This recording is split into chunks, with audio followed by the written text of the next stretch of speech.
Êxodo 2 é um dos capítulos mais decisivos de toda a Escritura, porque marca não apenas o nascimento de um menino, mas o surgimento de um libertador.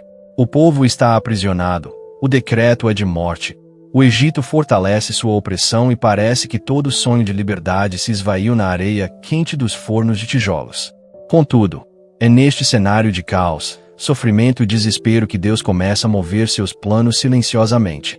A história mostra que quando o inferno se levanta com força máxima, é porque o céu está prestes a liberar algo maior. Deus nunca está atrasado, Ele sempre está preparando um caminho onde não existe saída, levantando resposta onde só há lágrimas, gerando libertação dentro de um ambiente de morte. Neste capítulo veremos como o Senhor escondeu o futuro de Israel dentro de um pequeno cesto flutuando no rio. Veremos como ele transforma decretos de destruição em instrumentos de redenção. Como ele faz uma princesa pagã se tornar protetora daquilo que Faraó tentou matar. Como Deus usa mulheres improváveis para preservar uma promessa eterna. Neste estudo vamos aprofundar o texto, compreender o valor do processo, entender a formação de Moisés e reconhecer que nenhuma opressão é capaz de sepultar um plano que nasceu no coração de Deus. Antes de seguirmos com a revelação deste capítulo, já aproveite para deixar seu like, se inscrever no canal e ativar o sininho, porque isso fortalece este trabalho e ajuda para que mais pessoas sejam alcançadas pela palavra. Vamos juntos entrar agora nas águas profundas de Êxodo 2. O capítulo se inicia revelando algo precioso. Mesmo em meio ao decreto de Faraó para matar os meninos hebreus, uma mulher engravida e dá à luz um filho. A Bíblia não apresenta seu nome aqui, mas sabemos que se trata de Joquebede, da tribo de Levi. A primeira revelação é evidente. Deus não deixou de gerar promessas mesmo quando o Egito tentou sufocar o futuro. O ventre daquela mulher era um portal profético para o surgimento do libertador. Nenhuma guerra espiritual, nenhum decreto de morte, nenhuma estratégia do Faraó pode impedir Deus de colocar no tempo aquilo que ele já decidiu no eterno. A opressão pode aumentar, mas ela nunca supera a soberania do Criador. Joquebede esconde o menino por 3 meses, significando que a promessa precisa primeiro ser guardada em silêncio, nutrida longe do olhar do inimigo, protegida até ganhar força para sobreviver. Há promessas que Deus te deu que ainda não podem ser expostas, porque se reveladas cedo demais se tornam alvo. Promessas recém-nascidas precisam de tempo oculto. Moisés não podia ir para o rio no primeiro dia, porque a estrutura ainda não sustentaria a travessia. Assim também Deus trabalha conosco. Antes de expor, Ele amadurece. Antes de usar, Ele fortalece. Antes de enviar, Ele esconde. Quando o bebê já não podia mais ser guardado, Joquebede prepara um cesto de juncos, passa betume e piche, e o coloca sobre as águas do Nilo. Aqui há um mistério profundo. A mãe não abandona Moisés, ela o entrega. O abandono é perda, mas a entrega é confiança. Muitas vezes Deus também nos coloca diante do rio da decisão, onde precisamos liberar aquilo que amamos para que Ele cumpra o que prometeu. O cesto é fé materializada. É o reconhecimento de que, se permanecer em nossas mãos, perece, mas se for colocado nas mãos de Deus, viverá. O rio se torna caminho, o cesto se torna navio, e a água que deveria matar se torna rota de livramento. A irmã de Moisés, Miriam, permanece à distância observando. Deus sempre mantém sentinelas invisíveis para garantir que o propósito não se perca no percurso. Nada do que Deus desenhou se moverá sem vigilância espiritual. Até quando você acha que está só, há olhos guardando o processo. O cesto flutua e para diante de quem? Não de qualquer pessoa, mas da filha de Faraó. O que deveria destruir agora é usado por Deus para preservar. Isso prova que Deus pode transformar o trono do inimigo em incubadora de promessa. A casa que ordenou a morte agora será o lugar onde a promessa será alimentada. A princesa se compadece ao ver o bebê chorar. O choro que denuncia Moisés ao mundo também é o choro que desperta misericórdia. Deus pode usar aquilo que você pensa ser fraqueza como instrumento de favor.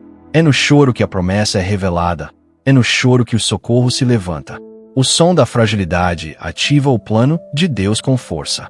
Miriam se aproxima e oferece uma ama para cuidar do menino. A ama é a própria Joquebede. Deus devolve o filho para o colo da mãe, mas agora sustentado pela casa de Faraó. O que foi liberado por fé retorna com provisão. Deus não apenas preserva, ele devolve com honra. A mãe que entregou agora recebe salário para alimentar aquilo que gerou. A opressão não impediu, apenas financiou. A mão que antes perseguia agora sustenta com recursos. Esse é o Deus que reverte decretos e transforma a adversidade em sustento. Moisés cresce, e quando desmamado retorna para o palácio, tornando-se filho da princesa. Ele cresce como príncipe, mas com identidade hebreia. Isso mostra que Deus pode te inserir em ambientes altos sem perder quem você é. Moisés aprende cultura, governança, estratégia militar. O Egito estava formando o homem que mais tarde derrubaria o Egito. Deus permite processos que parecem contrários, mas são treinamento para a guerra futura.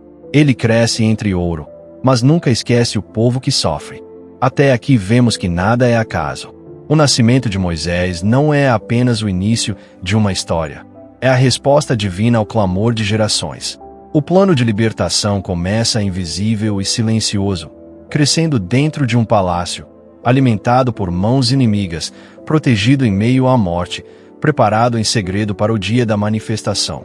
Moisés cresce dentro do palácio, carregando o contraste de duas realidades dentro de si. Ele possui formação egípcia, mas sangue hebreu. Ele come na mesa do faraó, mas seu espírito pertence ao Deus de seus pais. A Bíblia diz que, já grande, ele sai para ver seus irmãos e contempla sua aflição. Isso significa que, mesmo vivendo em conforto, Moisés não é anestesiado pela riqueza. Ele não se torna cego diante da dor. Ele reconhece o sofrimento do povo como sofrimento seu. Quando Deus tem um chamado sobre alguém, o coração não se ajusta ao sistema, por mais atraente que ele seja. A promessa sempre incomoda, sempre desperta, sempre puxa de volta para a origem. Ao ver um egípcio espancar um hebreu, Moisés reage com impulsividade e mata o homem. Ele tenta fazer justiça com as próprias mãos, movido por indignação, mas ainda sem direção divina. Aqui surge uma revelação essencial. O chamado estava sobre Moisés, mas o tempo ainda não havia chegado. Isso nos mostra que ter propósito não é o mesmo que estar pronto.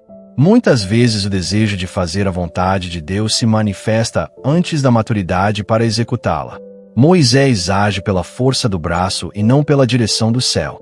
Ele pensa que ninguém viu, mas tudo é exposto. A obra de libertação não pode nascer na carne, porque tudo que começa na força humana termina em ruínas. Deus precisa quebrar o líder antes de levantar o libertador. No dia seguinte, Moisés tenta apaziguar uma briga entre dois hebreus, mas é confrontado. O erro que pensava estar escondido agora o expõe. Quando o homem pergunta se ele pretende matá-lo como matou o egípcio, Moisés percebe que sua ação se tornou pública.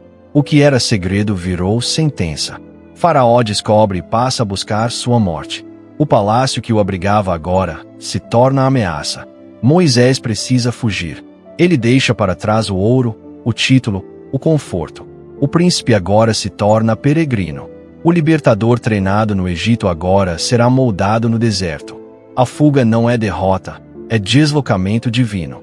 Deus o retira da glória humana para inseri-lo na escola do silêncio, onde nenhuma coroa fala, onde nenhuma autoridade terrena sustenta, onde apenas o céu governa.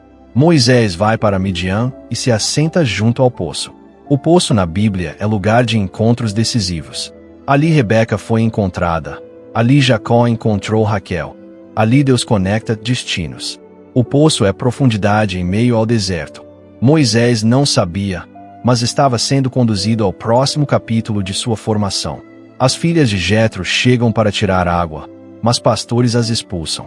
Moisés intervém e as defende. O mesmo senso de justiça que o moveu no Egito agora opera de forma amadurecida. Antes ele agiu com violência, agora ele age com proteção. Antes ele matou tentando libertar um, agora ele salva várias. Deus está ajustando o caráter do futuro profeta.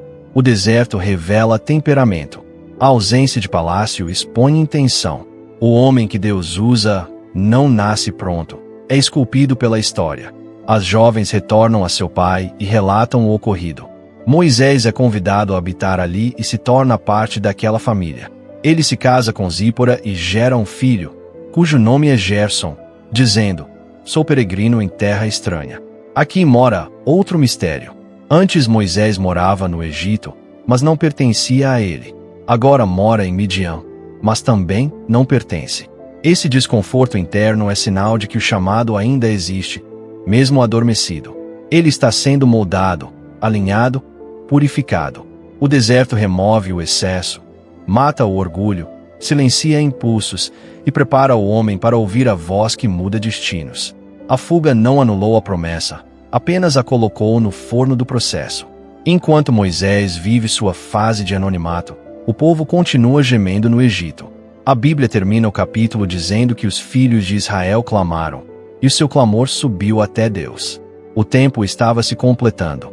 O sofrimento tinha alcançado o trono. A opressão estava prestes a encontrar resposta. E o texto diz algo extraordinário. Deus ouviu, lembrou da aliança com Abraão, Isaque e Jacó, viu os filhos de Israel e os conheceu. 4 verbos que selam o agir divino. Ele ouviu, lembrando-nos que nenhuma oração se perde. Ele lembrou, indicando que promessas não expiram. Ele viu, revelando que o invisível está diante dos olhos eternos. E ele os conheceu, demonstrando que não se trata apenas de poder, mas de relacionamento. O capítulo encerra com a sensação de que uma engrenagem espiritual está prestes a se mover. O libertador está sendo forjado no anonimato, e o povo está sendo preparado pelo desespero. Quando o clamor encontra o chamado, o céu rasga o silêncio e a história muda de direção. Nada estava parado. O Egito via escravos, mas Deus via um exército em formação. O palácio via um fugitivo, mas o céu via um libertador. O mundo via derrota, mas o trono via um homem sendo moldado para incendiar o céu sobre uma nação inteira. Quando o capítulo encerra dizendo que Deus ouviu o clamor, lembrou da aliança, viu o sofrimento e os conheceu, o texto não está apenas finalizando um relato, está anunciando que o relógio profético começou a mover peças invisíveis. Até esse ponto, o povo apenas sofreu. Moisés apenas se escondeu. O Egito apenas oprimia. Mas agora o som da intercessão muda o cenário espiritual. O Deus que vê decide agir. A espera está chegando ao limite da promessa. A angústia está rompendo o ciclo do silêncio. A resposta divina está madura. O libertador já existe, ainda que escondido. O plano já está estruturado, ainda que invisível. A história já foi escrita, apenas aguardando o momento de se revelar. É impressionante como Deus trabalha no invisível. Enquanto Israel sangra, Deus forma um libertador. Enquanto Moisés vive em anonimato, Deus desenha sua próxima etapa. Enquanto o Egito se fortalece, Deus prepara o golpe que derrubará impérios. O deserto não era atraso, era rota. A fuga não era fuga, era direção. O anonimato não era esquecimento, era incubação. A promessa não estava morta, estava germinando debaixo da terra. E é assim que Deus opera. Antes de levantar alguém em público, Ele esvazia em particular. Antes de dar voz, Ele ensina silêncio. Antes de entregar autoridade, Ele revela dependência. Moisés aprendeu a ouvir antes de falar. Aprendeu a pastorear antes de liderar.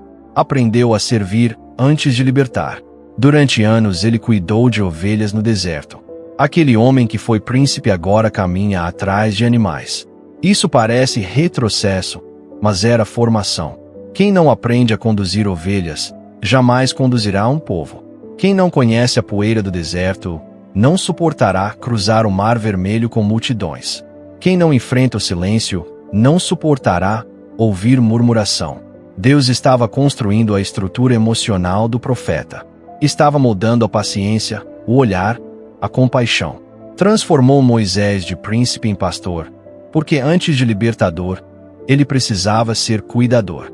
O Egito ensinou estratégia, o deserto ensinou sensibilidade. Um o preparou para falar com reis, o outro o preparou para ouvir o céu. E enquanto Moisés passa por esse processo, Deus observa o Egito se corroer em orgulho. A opressão aumenta, mas não sem propósito. Quanto maior a dor, mais profundo o clamor. Quanto mais pesada a carga, mais urgente a súplica. E quando o clamor sobe, Deus se levanta. Não existe clamor verdadeiro que o céu ignore. O tempo do Egito está terminando. O período da escravidão está por expirar. O opressor acha que domina, mas o trono vê contagem regressiva. Cada lágrima dos hebreus era semente. Cada gemido era intercessão involuntária. Cada golpe de chicote era a aproximação do livramento. Deus permite o peso porque sabe o momento da libertação. Ele não chega cedo para não interromper o processo, e não chega tarde para não destruir a esperança. Deus chega quando o coração está maleável e o espírito está desperto. Moisés, agora casado, pai, pastor, vive como se sua história tivesse mudado de rumo, mas a promessa ainda o aguarda. Há chamadas que parecem dormir, mas nunca morrem. Há palavras que parecem apagadas, mas continuam vivas dentro do espírito. Há destinos que parecem interrompidos, mas apenas aguardam sinal verde do céu. Moisés não tem mais posição, título, fama, mas agora ele tem o coração que Deus queria. Ele perdeu palácios, mas ganhou o deserto. Perdeu autoridade humana, mas ganhou formação divina. Ele está exatamente onde precisa estar para ouvir o Deus que rompe silêncio com fogo. E o texto nos deixa com uma tensão sagrada. Israel clama. Deus ouve. O chamado existe. O tempo está maduro. O Egito está pronto para cair. Moisés está prestes a encontrar o divino. O capítulo termina antes do fogo, antes da voz, antes do envio. É a respiração presa antes do grito. É o silêncio que antecede o trovão. O libertador ainda não sabe, mas está a poucos passos do maior encontro já registrado nas Escrituras. Ele não imagina que o Deus de Abraão vai chamá-lo pelo nome. Não imagina que verá uma chama que queima, mas não consome. Não imagina que o deserto, onde pastoreia, será o altar onde recebe propósito. Assim termina Êxodo 2, não com resolução, mas com expectativa. A história não fecha portas, abre caminhos. O Egito ainda se crê invencível. Israel ainda está sobrecarregado. Moisés ainda é apenas pastor no anonimato.